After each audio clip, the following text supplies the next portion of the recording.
चलिए मेरे प्यारे बच्चों, आज का जो हमारा टॉपिक है that is a physical properties and molecular structure. आज हम नया चैप्टर स्टार्ट करने वाले हैं, केमिकल बॉन्डिंग। अगर आपने नहीं देखा है, हालांकि मैंने 2 चैप्टर बढ़िया से कंप्लीट कर दिए जो कि काफी लंबे चैप्टर थे और काफी समय भी ले लिए और बहुत ही इंटरेस्टिंग चैप्टर भी थे, तो आई बटन में लिंक मिल रहा है, आप जाकर वहां से देख सकते हैं। एक तो हमारा एटॉमिक स्ट्रक्चर था, दूसरा हमारा केमिकल बॉन्डिंग। आज का जो हमारा टॉपिक है that is physical properties and molecular structure. Physical properties and molecular structure, इसी के बारे में आज हम पढ़ेंगे। Physical properties and molecular structure बहुत सिंपल टॉपिक है, पूरा चैप्टर बहुत सिंपल है। और सिंपल इसलिए है कि आप लोग इसे क्लास 11th में भी पढ़े थे, 12th में भी पढ़े थे, फर्स्ट ईयर सेकेंड ईयर में भी पढ़े हो आप लोग। अरे बॉन्ड लेंथ के बारे में कहां नहीं पढ़े थे, bond energy, bond dissociation energy कहां नहीं पढ़े थे, जो कि आज का ही टॉपिक है।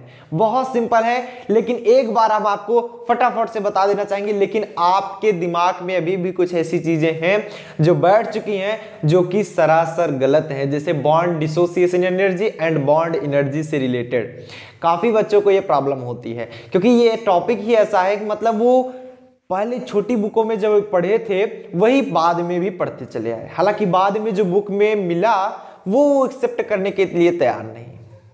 जो छोटी बुकों में लिखा कि जब बॉन्ड बनता है जो एनर्जी रिलीज होती है that is a bond energy, और जो तोड़ने के लिए जो एनर्जी रिक्वायर्ड होती है that is bond dissociation energy, वही वो याद करने लगते हैं। बट ऐसा कुछ नहीं है, ये गलत है। वो तो छोटे आपके दिमाग में समझने की क्षमता कम थी, इसलिए वो लिखा गया था। काफी हद तक मतलब एक प्रकार से सही पॉइंट बता के लिखा गया था, लेकिन जब आप बड़े हुए बीएससी में पहुंचे, बीएससी करने लगे, फर्स्ट ईयर सेकेंड ईयर की बुकों में देखिए, इवन फाइनल की बुकों में भी बहुत अच्छी तरह से नहीं लिखा गया है। लेकिन एक्चुअल में होता क्या है भाई, आप बुक में देखेंगे तो बुक में थोड़ा कंफ्यूजन टाइप में देता है। लेकिन आज हम आपको एक एक टॉपिक क्लियर कर देंगे, bond energy and bond dissociation energy actual में होता क्या है। तो चलिए सबसे पहले हेडिंग डालेंगे bond energy and bond dissociation energy. Bond energy इसका पहला टॉपिक है, energy and bond dissociation energy. Bond energy, bond dissociation energy. Bond dissociation से यही समझ में आता है, डिसोसिएशन मतलब टूटना। कोई बॉन्ड जब टूटता है तो जो एनर्जी टूटेगा तो एनर्जी देनी पड़ेगी तभी टूटेगा। एनर्जी आप दोगे किसी बॉन्ड को तभी टूटेगा। तभी सब लोगों के दिमाग में बैठ जाता है टूटेगा तो बॉन्ड डिसोसिएशन एनर्जी, टूटने के लिए जो एनर्जी रिक्वायर्ड होती है, और जब जुड़ता है तो एनर्जी रिलीज होती है, वो बॉन्ड एनर्जी। बट ऐसा नहीं है, ऐसा बिल्कुल भी नहीं है। सबसे पहले चले हम बात कर लेते हैं बॉन्ड एनर्जी आखिर होती क्या है। बॉन्ड एनर्जी ये होती है जैसे कोई 2 एटम ले लिए, बहुत ध्यान से समझिएगा। कोई हम 2 एटम लेते हैं, कोई सा भी 2 एटम, चाहे वो आपका डाई एटॉमिक होना चाहिए, बस इतना ध्यान दीजिएगा। डाई एटॉमिक मतलब कोई 2 एटम के बारे में ही चर्चा करेंगे। जब हम कोई 2 एटम के बारे में चर्चा करेंगे, चाहे एनर्जी रिलीज होगी चाहे रिक्वायर्ड होगी, तो वो हमारी बॉन्ड एनर्जी कहलाएगी। अगर हम पॉली एटॉमिक के बारे में बात करें, मतलब 2 से अधिक एटम के बारे में बात करें, तब जाकर वहां पर हम बॉन्ड डिसोसिएशन एनर्जी यूज करते हैं। मतलब जब हम डाई एटॉमिक की बात करें, डाई एटॉमिक में भी 2 प्रकार के होते हैं, एक मोनो एटॉमिक, एक हेट्रो एटॉमिक। आप होमो और हेट्रो। और होमो और हेट्रो में क्या होता है, होमो में आप देखते हो कि 2 प्रकार की, जैसे मान लीजिए N2, H2, O2, ये सब क्या है, सिमिलर है। जैसे ऑक्सीजन से मिलकर O2 बना लिया, होमो में आते हैं। हेट्रो में डिफरेंट टाइप्स ऑफ एटम, जैसे नाइट्रोजन ऑक्सीजन मिला, NO बना लिया। बात समझ में आ रही है, नाइट्रोजन ऑक्सीजन मिला, HCl बना, HCl बना लिया, HBr बना, HBr बना लिया। ये सब क्या है, डाई एटॉमिक मॉलिक्यूल है और हेट्रो में आते हैं। और होमो में कौन आता है, जिसमें सिमिलर, जैसे N2, H2, O2। तो 2 के दोनों की बात करें, हम सिर्फ डाई एटॉमिक के बारे में बात करें, डाई एटॉमिक की, हालांकि ये दोनों प्रकार हैं। तो डाई एटॉमिक की जब हम चर्चा करते हैं तो बॉन्ड एनर्जी के बारे में बताते हैं।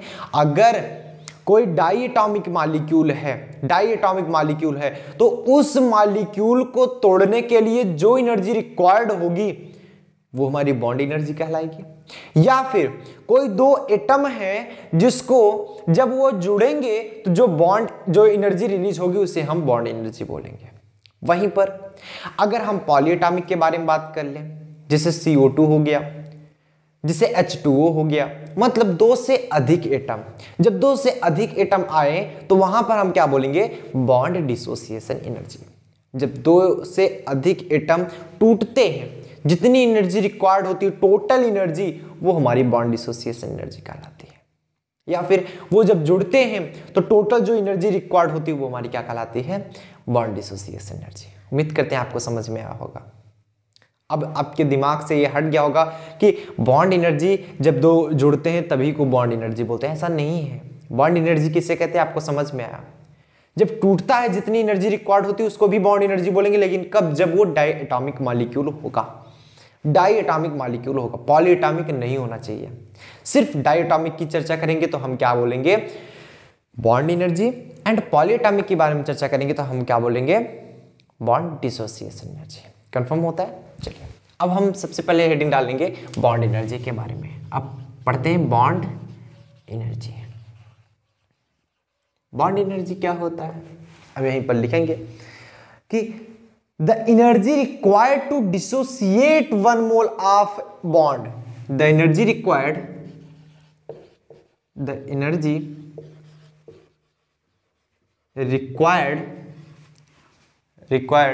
to dissociate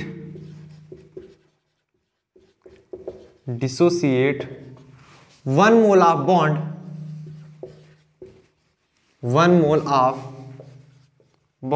अब बॉन्ड कैसा हो सकता है, सिंगल भी हो सकता है, बॉन्ड डबल भी हो सकता है, एंड बॉन्ड ट्रिपल भी हो सकता है। मतलब energy required to dissociate one mole of bond.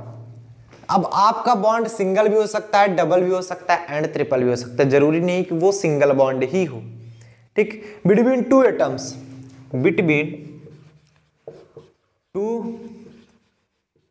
Atoms of diatomic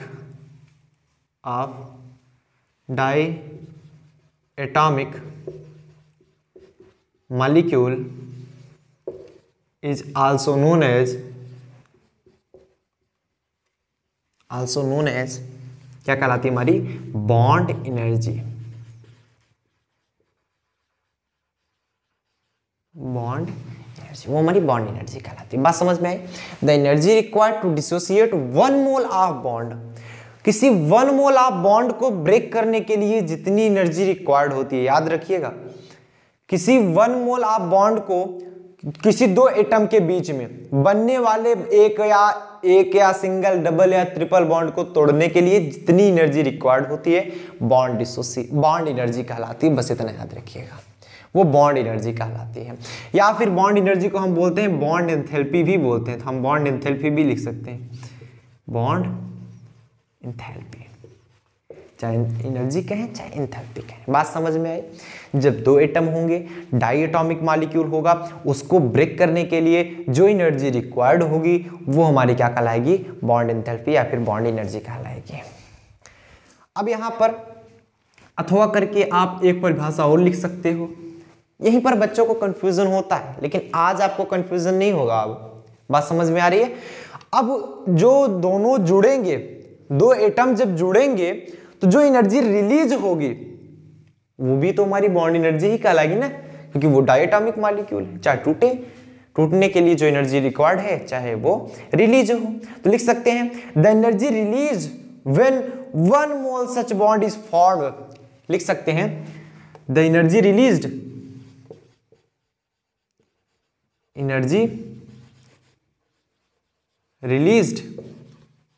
when, energy release होगी कब, जब व्हेन टू एटम फॉर्म बनाते हैं such type of a bond, such type of a bond is also known as known as bond energy, bond energy या enthalpy. बात समझ में आई? वो भी हमारी बॉन्ड एनर्जी कहलाती है।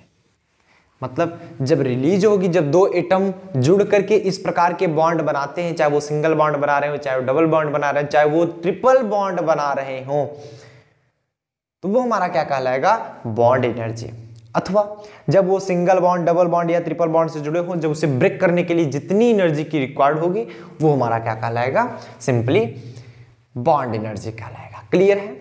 अब यहां पर जो डायटोमिक मॉलिक्यूल हैं, डायटोमिक मॉलिक्यूल यहां पर जो लिखे हो कि the energy released when two atom in diatomic, लिख लीजिए डायटोमिक, ये जरूरी है।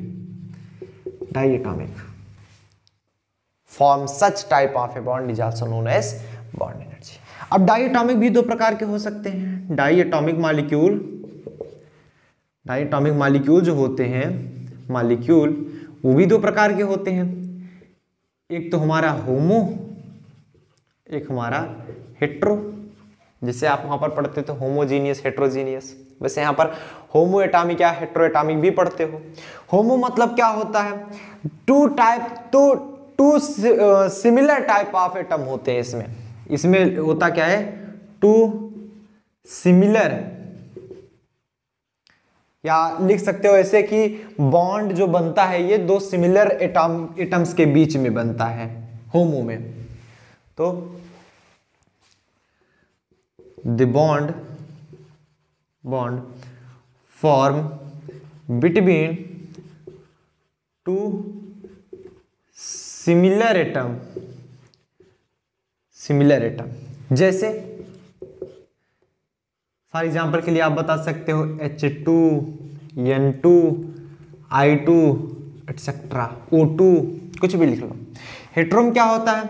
जो द बॉन्ड फॉर्मेशन होगा,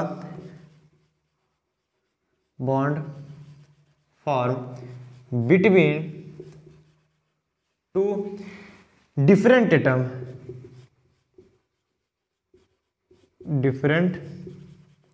एटम, इसमें जैसे आप बता सकते हो कौन सा? NO हो गया और CO हो गया या CO माइनस हो गया, एटसेट्रा। इस प्रकार के मॉलिक्यूल्स आपके बनेंगे। बात समझ में आ रही है? तो इनको ब्रेक करने में या फिर ये जब जुड़ेंगे, जो एनर्जी रिलीज होगी, दोनों एनर्जी हमारी बॉन्ड एनर्जी ही कहलाएगी, वो बॉन्ड डिसोसिएशन एनर्जी नहीं कहलाएगी। अब ऐसा मत सोचिएगा कि ब्रेक करने में जो एनर्जी रिलीज हो रही है वो नहीं, ऐसी कोई बात नहीं, वो बॉन्ड एनर्जी ही कहलाएगी।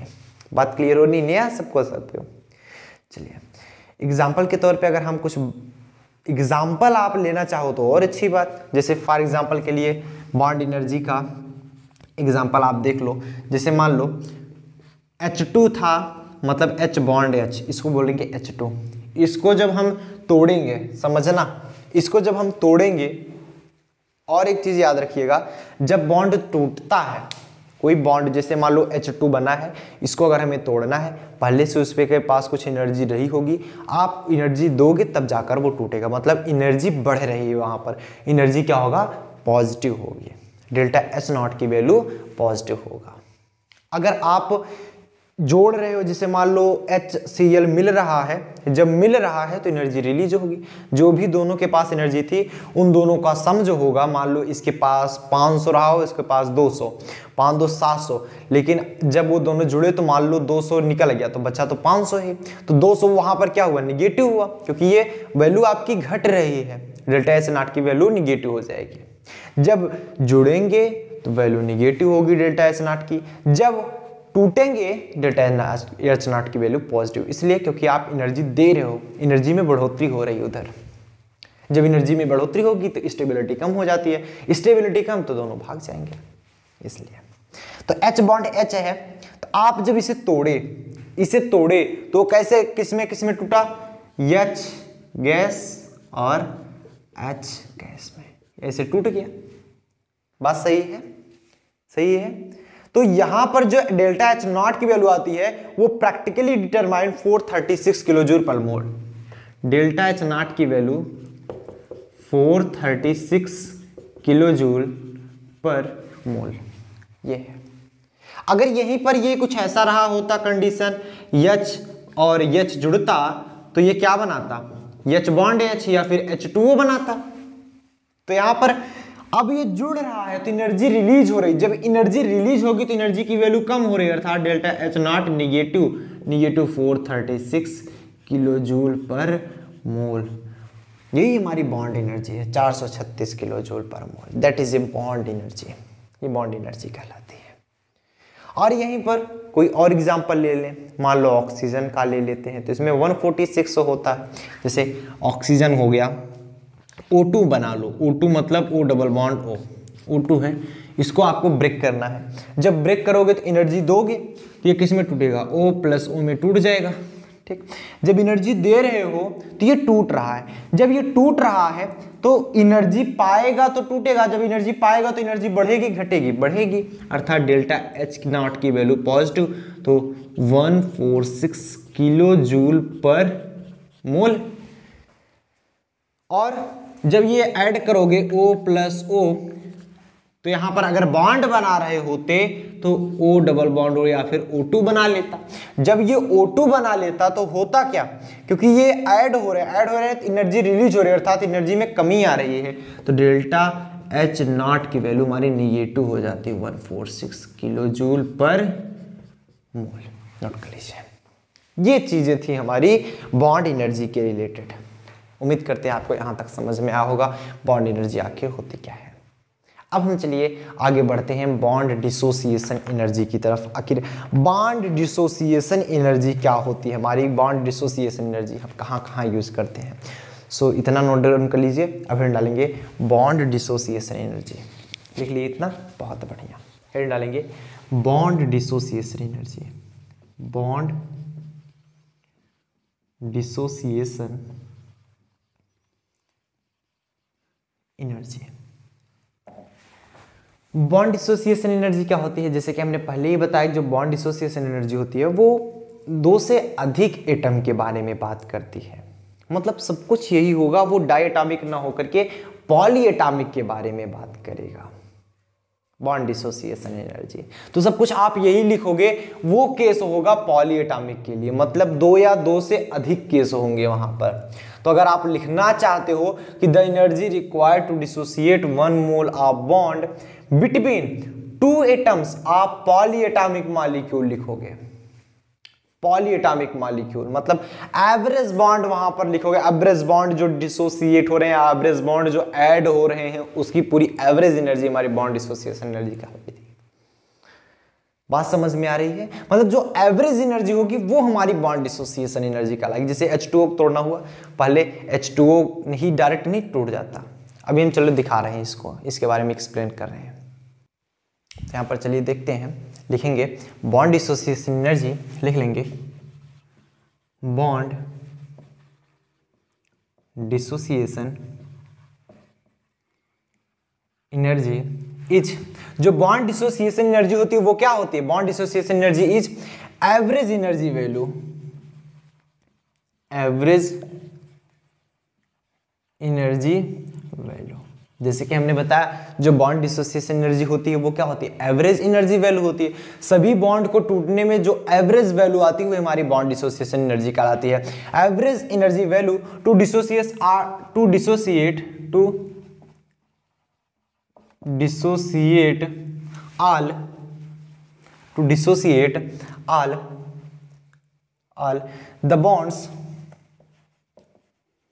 all the bonds, of the molecule of, या ऐसे लिख सकते हो आप, पॉलीएटॉमिक मॉलिक्यूल्स।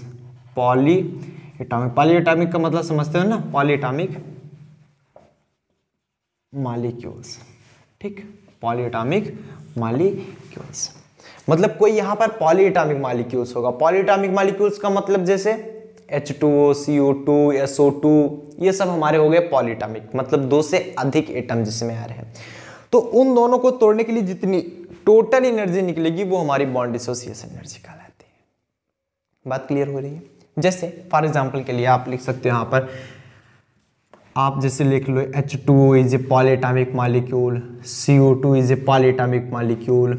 आप यहाँ पर लिख लो SO2 is a polyatomic molecule, etcetera. इस प्रकार से ये सब पॉलीएटॉमिक मॉलिक्यूल्स हैं। इनको तोड़ने के लिए टोटल जो एनर्जी लगी, जैसे मान लो H2O को ही ब्रेक करना हो आपको,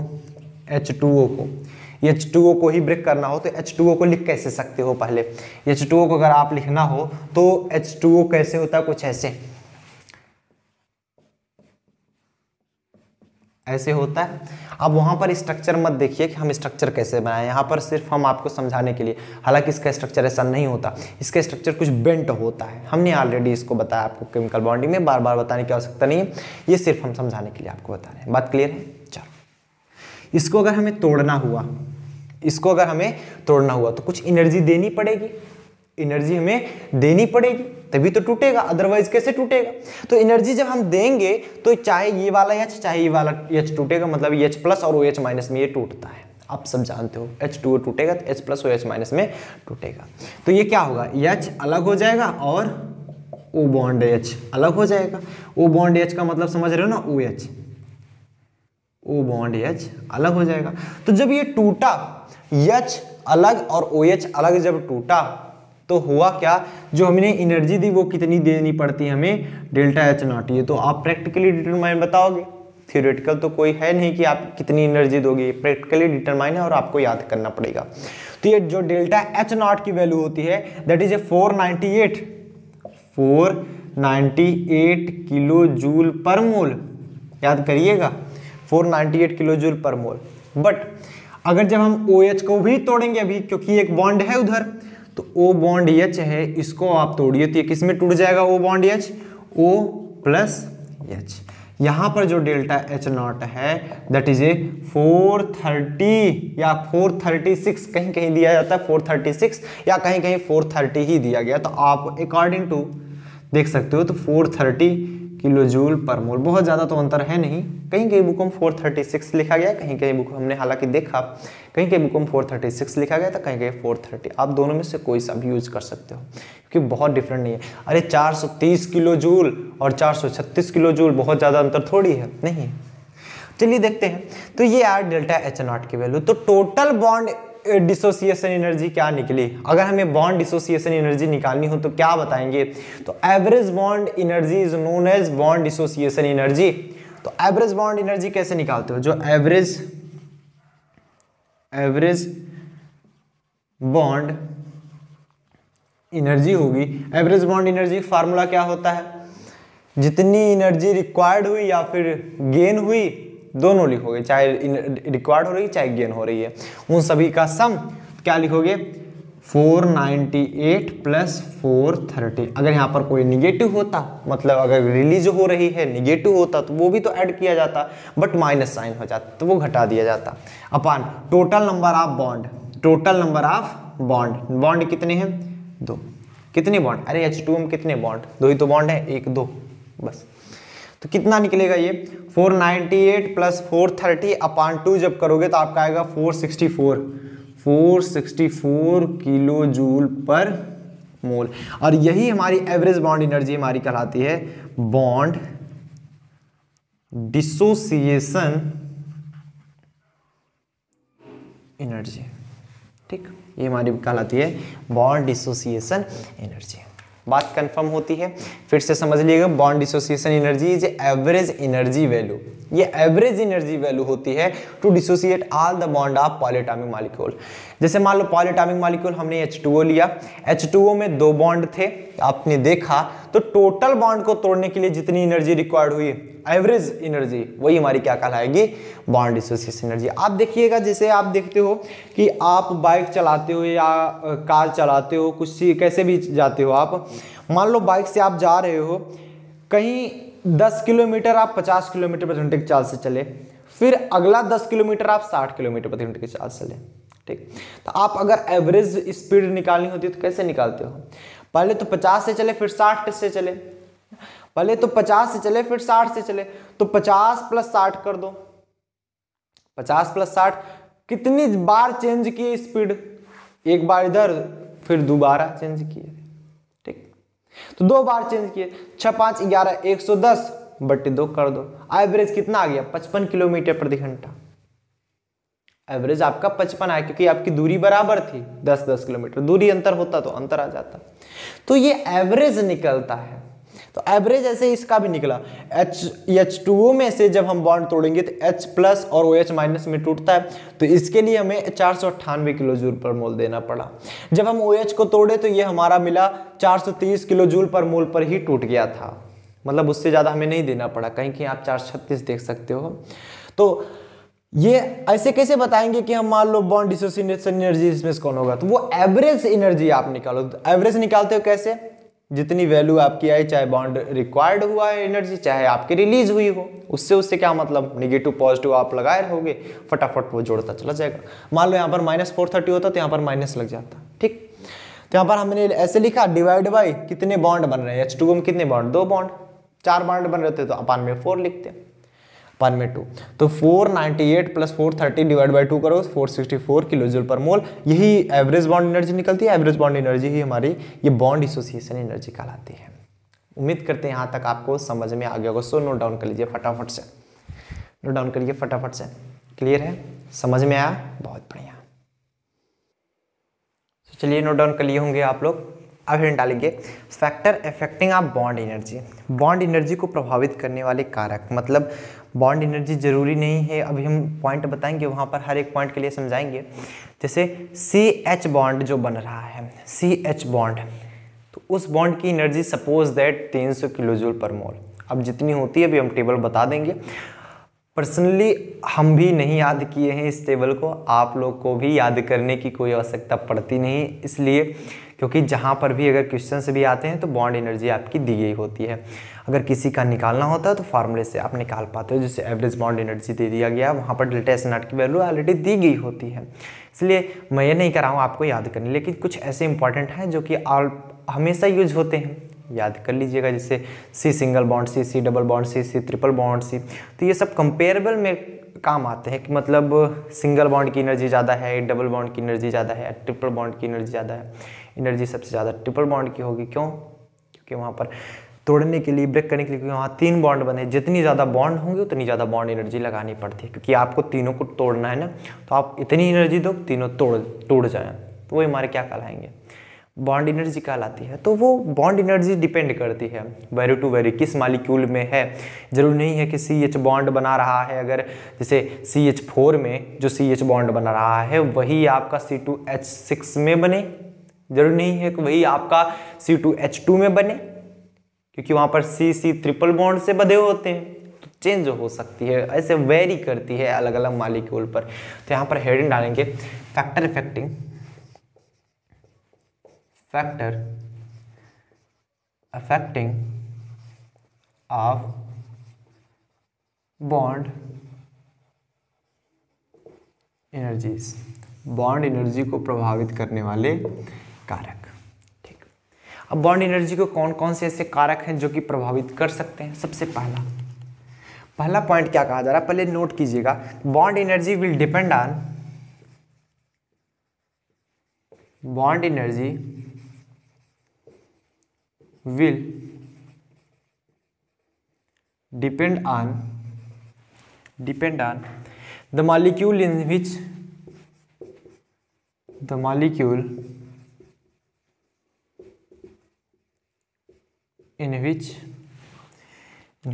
that bond is present,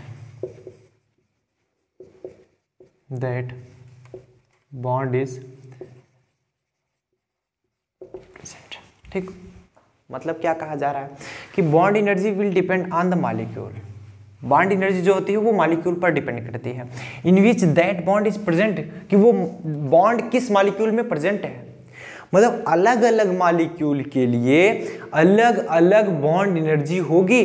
भले जैसे मान लो हमने बताया CH बॉन्ड है, अगर CH बॉन्ड है, अगर वो CH बॉन्ड CH4 में बन रहा है, जैसे समझो अगर यही CH बॉन्ड, जैसे मान लो ये CH4 है, ये CH4 है, इधर जो CH बॉन्ड की जो एनर्जी होगी, बॉन्ड एनर्जी, चाहे वो टूटने के लिए चाहे वो ऐड होने के लिए रिक्वायर्ड एनर्जी या रिलीज एनर्जी। ठीक, और ये हम दूसरा बात कर लें C2H2, मतलब C ट्रिपल बॉन्ड C और H2, ये इधर ये जो बॉन्ड है, दोनों बॉन्ड CH बॉन्ड ही बन रहे हैं, लेकिन दोनों की एनर्जी यहां पर डिफरेंट होगी। जो डेल्टा H नॉट होगा वो डिफरेंट होगा, जो डेल्टा H नॉट होगा दोनों के लिए डेल्टा H नॉट जो होगा वो डिफरेंट होगा, अलग अलग होगा, डिफरेंट फॉर CH बॉन्ड। बात समझ में आ रही है? यही CH बॉन्ड दोनों में बन रहा है, लेकिन बॉन्ड एनर्जी जो होती है वो मॉलिक्यूल पर डिपेंड करती है कि जो बॉन्ड है वो किस मॉलिक्यूल में एक्चुअल है। कुछ न कुछ वेरी करता है, फिक्स वैल्यू नहीं है। जैसे आपको CH बॉन्ड की जो वैल्यू दे दी गई वही इसमें भी होगा, नहीं, कुछ न कुछ डिफरेंट आएगा। तो ये चीज बताया जा रहा है। दूसरा पॉइंट लिखेंगे। दूसरा पॉइंट क्या कर रहा है? दूसरा पॉइंट कर रहा है बॉन्ड एनर्जी डिपेंड्स ऑन, लिखेंगे bond energy depends on, bond energy जो होती है वो डिपेंड करती है exact situation of, on the exact situation of that bond in the molecule, of that bond in the molecule। ठीक, अब इससे कहने का क्या मतलब आया? इसके कहने का मतलब आप समझिएगा। जैसे कह रहा है कि bond energy depend on the exact situation of the bond in molecule. उस मॉलिक्यूल में, किसी भी मॉलिक्यूल में बॉन्ड किस स्थिति में है उस पर भी बॉन्ड एनर्जी डिपेंड करती है। मतलब आखिर वो किस स्थिति में है अभी, उस पर भी डिपेंड करेगी। जैसे मान लो कहीं पर हो सकता है कि लीनियर बन रहा हो ज्योमेट्री, कहीं पर बेंट बन रहा हो, तो उस पर भी डिपेंड कर जाता है। बात समझ में आ रही? एग्जैक्ट सिचुएशन पर डिपेंड करता है, अलग अलग उसकी एनर्जी हो जाएगी। जैसे मान लो OH बॉन्ड बना रहा है, सपोज दैट OH बॉन्ड बना रहा है, OH बॉन्ड, और OH बॉन्ड लीनियरली अगर है, जैसे H2O हम देख रहे हो वो बेंट हो जा रहा है, तो दोनों में अंतर हो जाता है, दोनों में हमारा अंतर हो जाता है। इधर देखिएगा, आप ही समझ में आ जाएगा आपको। जैसे फॉर एग्जाम्पल के लिए आप H2O देखते हो ना, H2O, ये रहा H2O, ठीक। ओ सो सॉरी, गलत बन गया बॉन्ड, ये रहा H2O। बात सही है। यहां पर भी OH बॉन्ड ही है, और अगर हम सिर्फ OH बॉन्ड की बात करें तो ये OH बॉन्ड या फिर ये OH बॉन्ड को ब्रेक होने के लिए उतनी एनर्जी होनी चाहिए थी जितनी इतनी हो, बट ऐसा होता नहीं है। आपने अभी अभी देखा, इस बॉन्ड को ब्रेक करने में, इस बॉन्ड को ब्रेक करने में जो डेल्टा H नॉट की वैल्यू होती है वो देनी पड़ती है 498 किलो जूल पर मोल, ठीक। या फिर अगर ये ऐड होगा फिर भी इतना ही लगेगा, बस माइनस हो जाएगा। बट इस एनर्जी को तोड़ने के, इस OH बॉन्ड को तोड़ने के लिए हमें डेल्टा H नॉट की वैल्यू देनी पड़ती है, that is 430 kilo joule per मोल। समझ रहे हो? पर मोल। आप यहां से बता क्या सकते हो, OH बॉन्ड दोनों ही है, बट ये एग्जैक्ट सिचुएशन पर डिपेंड कर रहा है। ये देख रहे हो ना, ये लोन पेयर है, बेंट कर दे रहा है, ये एग्जैक्ट सिचुएशन पर डिपेंड करता है। ये देख रहे हो बेंट है, और ये ऑक्सीजन से एक और हाइड्रोजन जुड़ा है, तो वो अलग अलग सिचुएशन पर डिपेंड करेगा। है OH बॉन्ड को ही तोड़ रहे हैं, लेकिन दोनों की एनर्जी आपकी डिफरेंट आ रही, तो ये एग्जैक्ट सिचुएशन पर भी डिपेंड करता है। आप डायरेक्ट नहीं बता सकते OH बॉन्ड की एनर्जी इतनी ही होगी, नहीं, वो सिचुएशन पर डिपेंड करेगा, वो कहां पर है, मतलब किस मॉलिक्यूल में है, और मॉलिक्यूल में है तो उसकी सिचुएशन क्या है, उस पर भी डिपेंड करता है। थर्ड पॉइंट क्या बोला जा रहा है? थर्ड पॉइंट ये कह रहा है कि there are different bond energies, there are different bond energies, वहाँ बॉन्ड एनर्जी जो होती है डिफरेंट होती है for ionic and covalent bond, for ionic and covalent bond. अब ये तो सिंपल सी चीज है, अगर मान लो आयनिक बॉन्ड बन रहा है तो उसके लिए बॉन्ड एनर्जी अलग होगी, कोवेलेंट बॉन्ड बन रहा है तो उसके लिए बॉन्ड एनर्जी आपकी अलग होगी। आयनिक बॉन्ड जैसे कंप्लीट ट्रांसफर ऑफ इलेक्ट्रॉन का कंप्लीट ट्रांसफर हो रहा है, तो वहां पर जैसे मान लो O और H के बीच में ही कंप्लीट ट्रांसफर हो रहा है, समझना, O और H के बीच में अगर कंप्लीट ट्रांसफर हो रहा है तो उसके लिए एनर्जी अलग हो जाएगी। अगर वहीं पर O और H के बीच कोवेलेंट बॉन्ड बन रहा है तो उसके लिए एनर्जी अलग होगी। जैसे मान लो O है और ये दे रहा है पूरा H को, मान लो H प्लस रहा होता तो H प्लस के पास कोई इलेक्ट्रॉन नहीं है, अपना टोटल नंबर ऑफ इलेक्ट्रॉन्स ये 1 लोन पेयर ऑफ इलेक्ट्रॉन दे देता तो ये आयनिक बॉन्ड बना लेता था, आयनिक बॉन्ड बना लेता था। बट कोवेलेंट बॉन्ड कब बनाता, जब O ऐसे दोनों साझेदारी करते थे। तो यहाँ पर देख पा रहे हैं दोनों के लिए बॉन्ड एनर्जी डिफरेंट होगी। तो आप यहाँ पर सिंपली बता सकते हो कि बॉन्ड एनर्जी जो होती है वो डिफरेंट होती है, आयनिक के लिए अलग और कोवेलेंट के लिए अलग होती है। फोर्थ पॉइंट क्या बोला जा रहा है, फोर्थ पॉइंट क्या कह रहा है, फोर्थ पॉइंट ये कह रहा है कि द स्टेट ऑफ हाइब्रिडाइजेशन, यहाँ पर न लिख के उधर लिख लेते हैं हम। फोर्थ पॉइंट कह रहा है the state of hybridization, the state of hybridization of bonded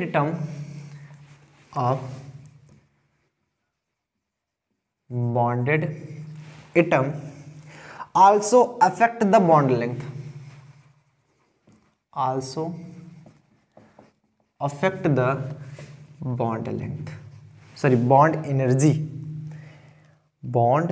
energy, sorry हमने लेंथ बोल दिया, क्या बॉन्ड एनर्जी, मतलब समझ पा रहा है। अब बॉन्ड एनर्जी इफेक्ट होगी तो बॉन्ड लेंथ तो वो हमारी लेंथ की चर्चा होगी, हमने कभी दिया बॉन्ड लेंथ तो बॉन्ड लेंथ तो प्रभावित होगा ही।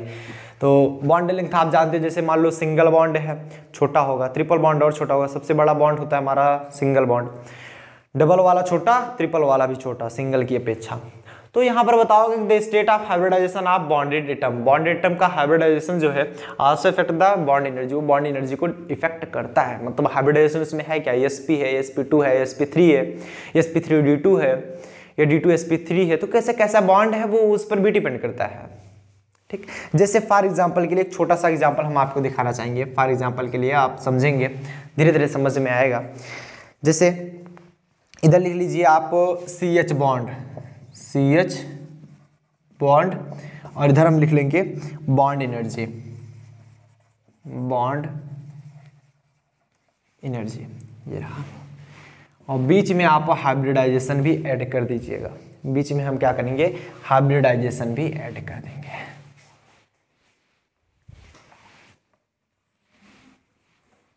ये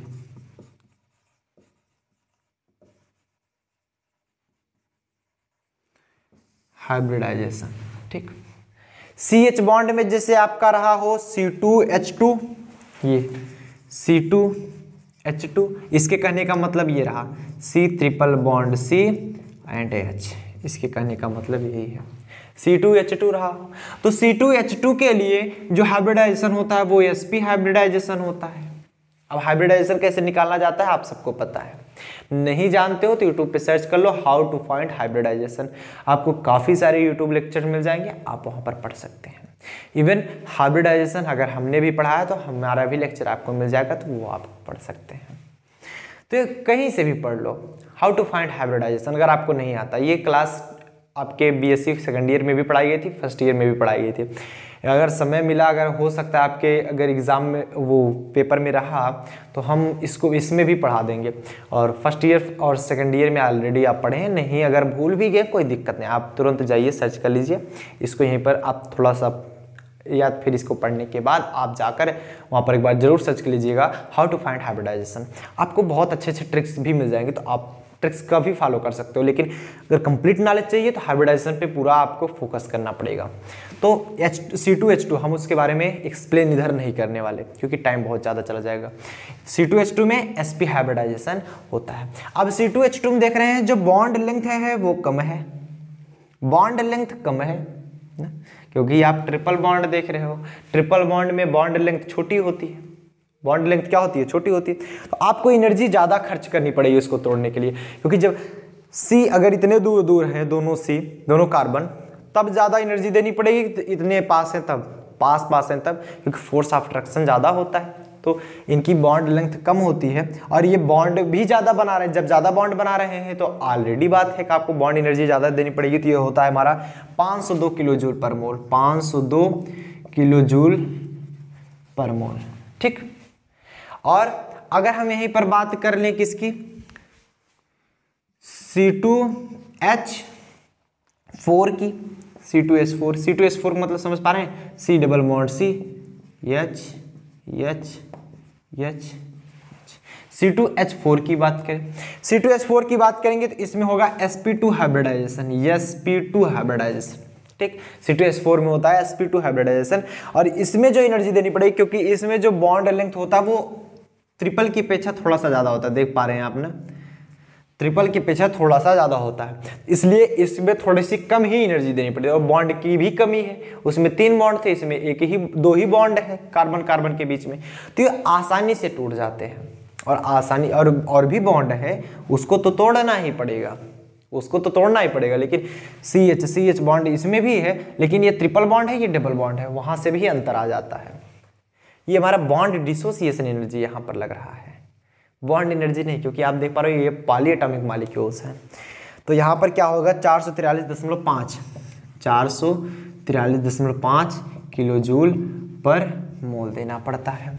अगर हम यहीं पर बात करें C2H6 की, मतलब C सिंगल बॉन्ड C,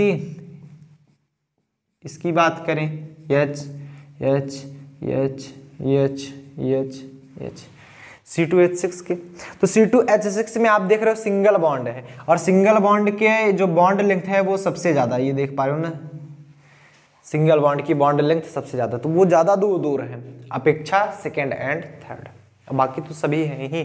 तो यहाँ पर देखो जब सिंगल बॉन्ड है इधर, तो इसको तोड़ने के लिए और भी कम एनर्जी देनी पड़ेगी, क्योंकि ये ज्यादा दूर है, कम ही एनर्जी दोगे तो ये भाग जाएंगे, पलायन कर जाएंगे। तो इधर आप क्या लिखोगे, 431 किलो जूल पर मोल। इधर होता है sp3 hybridisation, 431 kilo joule per मोल।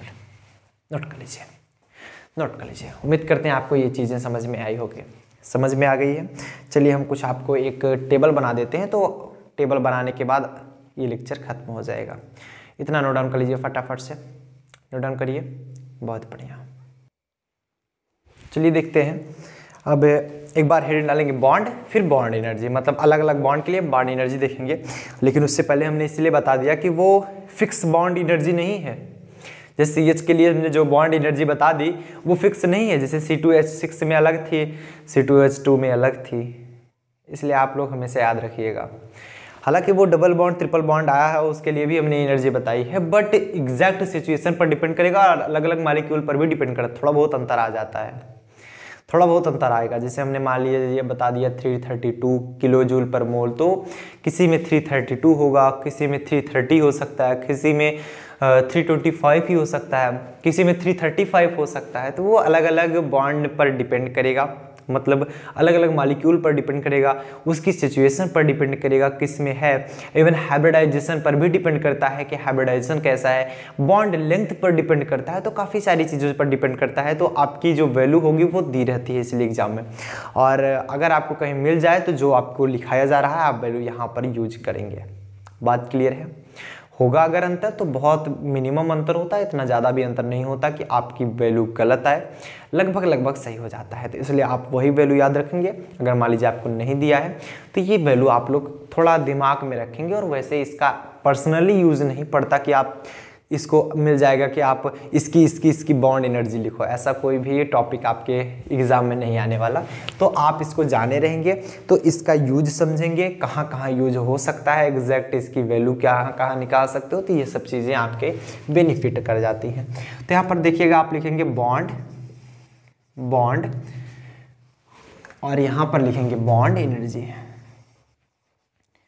बॉन्ड एनर्जी, और इधर भी हम लिख देंगे, इधर भी हम बना देंगे बॉन्ड और बॉन्ड एनर्जी। अलग अलग बॉन्ड के लिए अलग अलग बॉन्ड एनर्जी क्या क्या होती है, ये टेबल आप लोग याद रखिएगा, थोड़ा दिमाग में रखिएगा। कुछ चीज़ें इंपॉर्टेंट है जो कि हमने आपको ऑलरेडी बताई, जैसे carbon carbon, double bond, single bond, triple bond, इन सब की एनर्जी आपको याद करनी पड़ती है, कंपेरेबल में आपको यूज हो सकता है। तो चलिए देखते हैं, अगर कार्बन कार्बन सिंगल बॉन्ड से बंधा हुआ है, कार्बन कार्बन सिंगल बॉन्ड से बंधा हुआ है 348, और ये देखिए किलो जूल पर मोल में ही होगा, बार बार हम नहीं लिखेंगे, bond energy kilo joule per मोल में ही होगी, ठीक, हमेशा।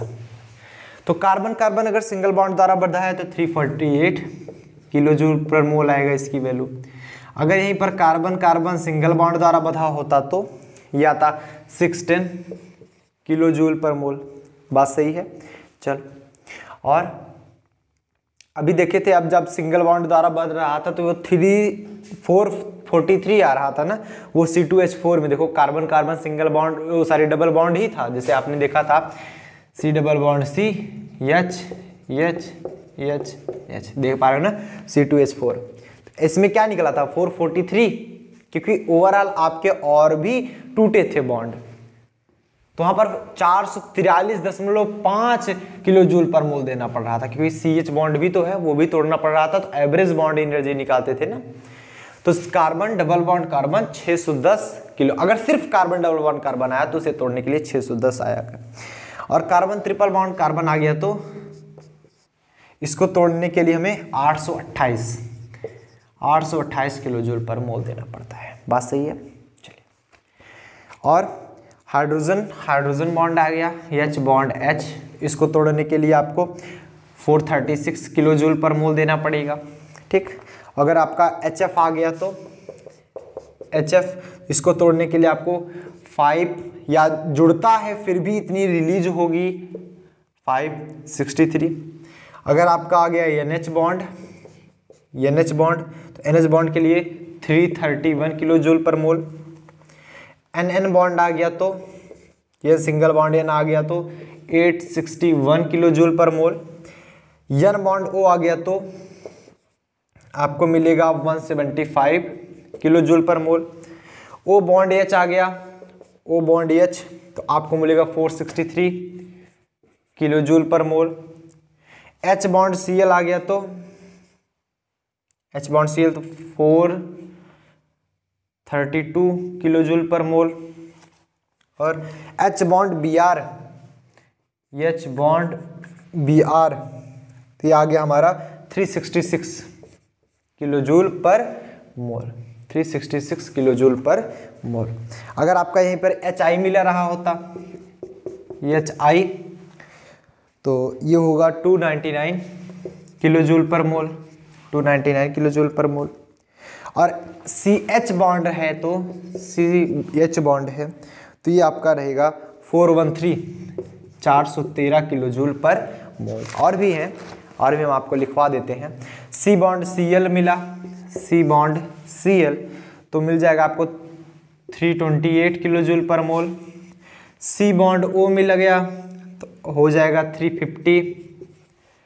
C डबल बॉन्ड O मिला, ये हो जाएगा हमारा 732 किलो जूल पर मोल। आप देख रहे हैं जहां पर डबल बॉन्ड हो जा रहा है वहां पर आपको एनर्जी ज्यादा खर्च करनी पड़ रही है, ट्रिपल बॉन्ड में और ज्यादा, क्योंकि पास पास आ जाते हैं और बॉन्ड भी ज्यादा बढ़ जाते हैं, तो बॉन्ड तोड़ना पड़ेगा ना।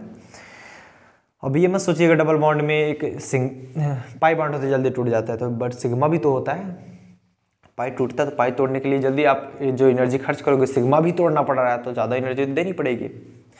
C बॉन्ड N आ गया, C बॉन्ड N, इसको तोड़ने के लिए या इस जब जुड़ता है इतनी रिलीज होगी किलो जूल पर मोल। O बॉन्ड O आया, सिंगल बॉन्ड के लिए बात चर्चा कर रहे हैं, ये हमारा 140। S बॉन्ड S, अगर जो भी आपको ना मतलब इसमें ना मिले तो वो आप गूगल कर सकते हैं, गूगल पे सर्च कर लीजिए, मिल ही जाएगा। गूगल पे तो आजकल सब चीज़ें अपलोडेड हैं। 153, अगर जो चीज़ें आपको इससे अलावा चाहिए तो वो आप गूगल पे सर्च कर लीजिए कितना बॉन्ड एनर्जी होती है। Cl बॉन्ड Cl तो इसकी एनर्जी होती है 243 किलो जूल पर मोल।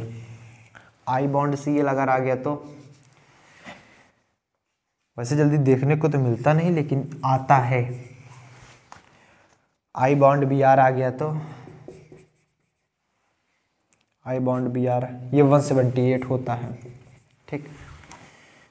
NCl आ गया तो N बॉन्ड Cl ये हो जाता है 200 200 और SI बॉन्ड SI आ गया तो SI बॉन्ड SI आ गया तो हो जाता है 177। और भी अगर आपको डाटा चाहिए तो आप गूगल पर सर्च कर लीजिएगा। तो ये हमारे कुछ डाटा रहे, ठीक, बात समझ में आई। चलो नोट डाउन कर लीजिए इसको, पहले नोट डाउन कर लिए। चलिए अब हम डालेंगे usages of bond energy. Bond energy का यूज कहाँ कहाँ होता है, यूजेस ऑफ बॉन्ड एनर्जी। वैसे हम आपको आपकी सहायता के लिए, आपकी जानकारी के लिए बता दें कि बॉन्ड एनर्जी कोई ऐसा पदार्थ नहीं है जिसे आप पूछो मार्कर का यूज तो मार्कर पढ़ाने के कार्य आ रहा है, तो ऐसा बॉन्ड एनर्जी कुछ ऐसी एनर्जी नहीं है कि आप पैक करके रखोगे किसी भी बॉक्स में तो जब ज़रूरत होगी उसे हथियार के रूप में यूज कर लोगे। एनर्जी वो शक्तिमान की तरह बस एनर्जी निकाल के वहीं रोक सकते हो, ऐसा कुछ नहीं है एनर्जी। इसका एनर्जी का मतलब ये है कहाँ कहाँ आप इसको यूज कर सकते हो।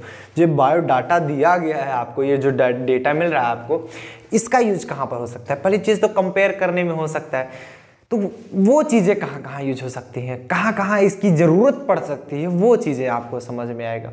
मतलब कार्बन बॉन्ड H है 413 है, H का I है 299 है, तो ये एक प्रकार से क्रम के रूप में बनाया जा सकता है कि एनर्जी किसकी ज़्यादा। जैसे देख रहे हो इस टेबल में सबसे ज़्यादा एनर्जी 861 है एन, फिर सेकेंड नंबर पर आ रहा है 828, फिर आ रहा है आपका 610, फिर आ रहा है आपका 463, फिर 432, तब 366, तब जाकर 436 भी आ रहा है बीच में। तो ये इस प्रकार आपका एक प्रकार से क्रम बन सकता है। तो आप यहाँ पर लिखोगे फर्स्ट यूज, तो यहाँ पर बताओगे क्या कि बॉन्ड एनर्जी डाटा लिखेंगे, bond energy data are useful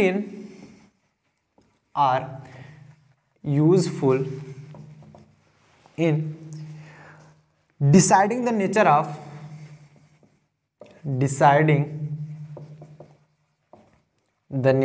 nature मतलब प्रकृति होती है, nature of bonds in a group with multiple bonds, in a group with multiple bonds. दूसरी चीज इसको मतलब समझते हो, जो बॉन्ड एनर्जी का डेटा है, ये डेटा देख के आप बता सकते हो या फिर आप यूज करोगे इस डेटा को deciding the nature of bond की नेचर, प्रकृति को बताने में को, single bond, double bond, triple bond. आप देख पा रहे हो यहाँ से ये मतलब निकला सी सिंगल बॉन्ड सी है, आप देख रहे हो 348, डबल हो गया तो 610, ट्रिपल हो गया तो 828। आप यहाँ पे मिला क्या, बॉन्ड एनर्जी जिसकी ज़्यादा मिल रही है वो ट्रिपल बॉन्ड हो जाएगा, जिसकी कम है वो डबल बॉन्ड, जिसकी सबसे कम वो सिंगल बॉन्ड। तो प्रकृति बताया कि नहीं बताया वो सिंगल बॉन्ड, डबल बॉन्ड या ट्रिपल बॉन्ड है। तो इस डेटा से हमें मालूम हो सकता है। बात क्लियर है। चलो दूसरी चीज, दिस डाटा, कई लोग डेटा बोलते हैं, कई लोग डाटा बोलते हैं, इसलिए हम दोनों बोलते हैं कि जो डेटा बोलते हैं वो भी खुश, जो डाटा बोलते हैं वो भी खुश। नहीं तो जो डेटा बोलते रहते हैं, अगर डाटा बोल दो ये क्या सर आप नया प्रोनाउंसिएशन बोल रहे हो। This data are used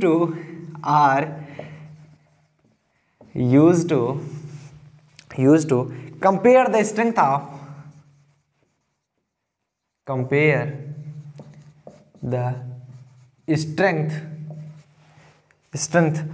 the chemical bonds,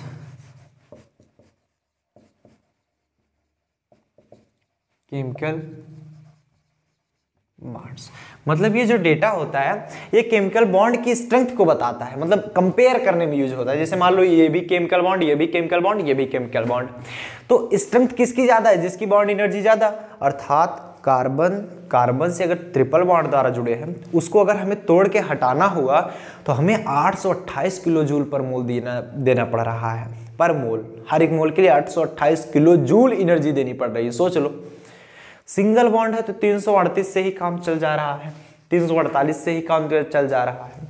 तो ये कंपेयर करता है स्ट्रेंथ, मतलब बॉन्ड लेंथ, वो सॉरी बॉन्ड कितना स्ट्रेंथ है, तो कौन सा स्ट्रेंथ ज्यादा, स्ट्रेंथ मतलब पावर किस में ज्यादा है, कार्बन ट्रिपल बॉन्ड कार्बन में, अर्थात ये जल्दी नहीं टूटेगा, ये स्ट्रेंथ को भी कंपेयर करने में काम आ जाता है। ये डेटा अगर आपको याद रहे तो आप कंपेयर कर सकते हो। थर्ड और किस में यूज होता है, जैसे आप it is possible to describe लिखेंगे, it is possible to describe, it is possible to describe the mechanism of the mechanism of the chemical reaction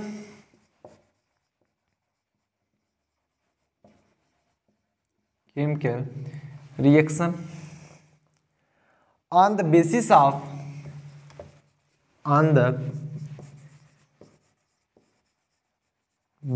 of किसके बेसिस पर, bond energy calculations, basis of bond energy calculation कहें या जो data आपको मिला है इसके अनुसार। इसका मतलब समझो, it is possible to describe the mechanism of the chemical reaction. Chemical reaction का मैकेनिज्म भी यहाँ पर बता सकते हो। मैकेनिज्म आप लोग समझते हो, सेकेंड ईयर में खूब मैकेनिज्म हम लोगों ने पढ़ा था। तो जो केमिकल बॉन्ड का मैकेनिज्म होता है, ये बॉन्ड एनर्जी कैलकुलेशन या बॉन्ड एनर्जी डेटा के अनुसार डिस्क्राइब किया जा सकता है। अर्थात जिसमें तोड़ने के लिए ज़्यादा एनर्जी देनी पड़ती है तो वहाँ पर आप मैकेनिज्म में भी बता सकते हो मैकेनिज्म। तो ये मैकेनिज्म को भी डिस्क्राइब कर सकता था ये डेटा, इन सब चीज़ों में यूज होता है। अगला point determination of heat reaction. Determination of heat reaction में भी यूज कर सकते हो। और determination of atomisation energy,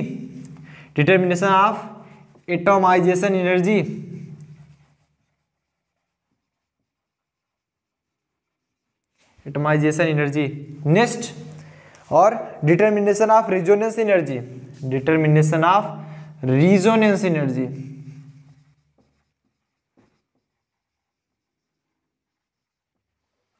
resonance energy. ठीक, चलिए नोट कर लीजिए। मतलब ये जो डेटा होता है ये रेजोनेंस एनर्जी में भी यूज आता है। जब आप रेजोनेंस एनर्जी निकालोगे फिर भी ये जैसे कार्बन के मध्य अगर सिंगल बॉन्ड है तो उसकी एनर्जी कितनी होती है, तो आपको याद होना चाहिए 348 किलो जूल पर मोल। नहीं याद रहेगा कैसे निकालोगे। एटोमाइजेशन एनर्जी निकालना होगा, फिर भी आपको यूज पड़ेगा। जैसे मान लो पूछिएगा सी डबल बॉन्ड ओ में आ गया जैसे, तो कितनी एनर्जी होती है, तो एनर्जी पता तो होनी चाहिए 732। तो ये डेटा के अनुसार हम पता करेंगे। डिटर्मिनेशन ऑफ हीट रिएक्शन में भी यूज करते हैं। सो नोट डाउन कर लीजिए, इतना फटाफट से नोट डाउन करें।